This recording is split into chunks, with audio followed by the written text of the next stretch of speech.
নমস্কাৰ। আজি অনিন্দিতা ৱাৰ্ড্ৰপৰ পৰা কেইযোৰমান খুব ধুনীয়া নুনি কটন দেখুৱাব ওলাইছোঁ। নুনি কটনৰ চাদৰ মেখেলাবোৰ আপোনালোক সকলোৱে বহুত পচন্দ কৰে, পিন্ধিবলৈ খুব আৰামদায়ক। সেয়ে আমি নুনি কটনৰ কাপোৰবিলাক আপোনালোকক খুব ধুনীয়া ধুনীয়া ডিজাইনত দিবলৈ চেষ্টা কৰোঁ। আপোনালোকে আমাৰ ষ্ট'ৰৰ পৰা বিভিন্ন ডিজাইনৰ নাইবা বিভিন্ন ৰঙৰ চাদৰ মেখেলা ল'ব পাৰিব। ইয়াৰ প্ৰথমযোৰ দেখুৱাইছোঁ মচুৰ ৰঙৰ দৰে।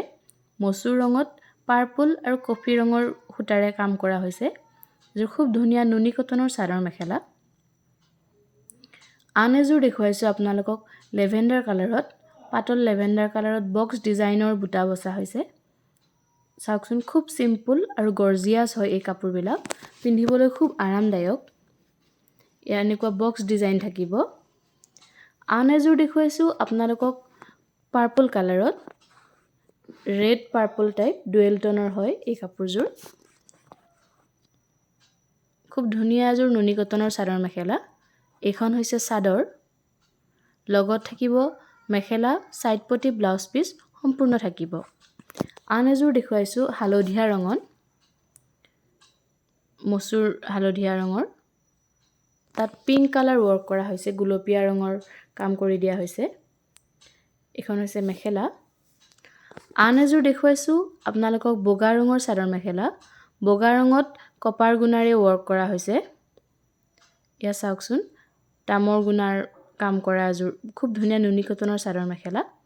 চিম্পুল কিন্তু গৰ্জিয়াছ হয়।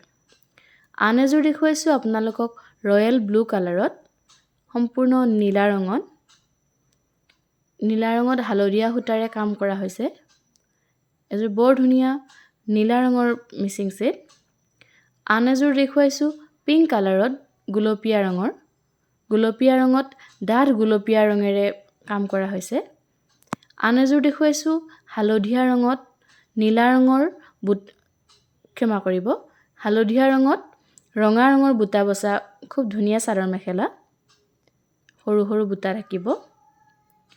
আন এযোৰ দেখুৱাইছোঁ আপোনালোকক পাতল মচুৰ কালাৰত, খুব ধুনীয়া হয় কাপোৰযোৰ। পাতল মচুৰ কালাৰত আকাশী ৰঙৰ কাম কৰা হৈছে। চাদৰ মেখেলা ব্লাউজ পিচ সম্পূৰ্ণ থাকিব। আন এযোৰ দেখুৱাইছোঁ আকাশ নীলাত, আকাশী নীলা এযোৰ খুব ধুনীয়া চাদৰ মেখেলা। আকাশী নীলা ৰঙত ৰয়েল ব্লু মানে নীলা ৰঙৰ কাম কৰা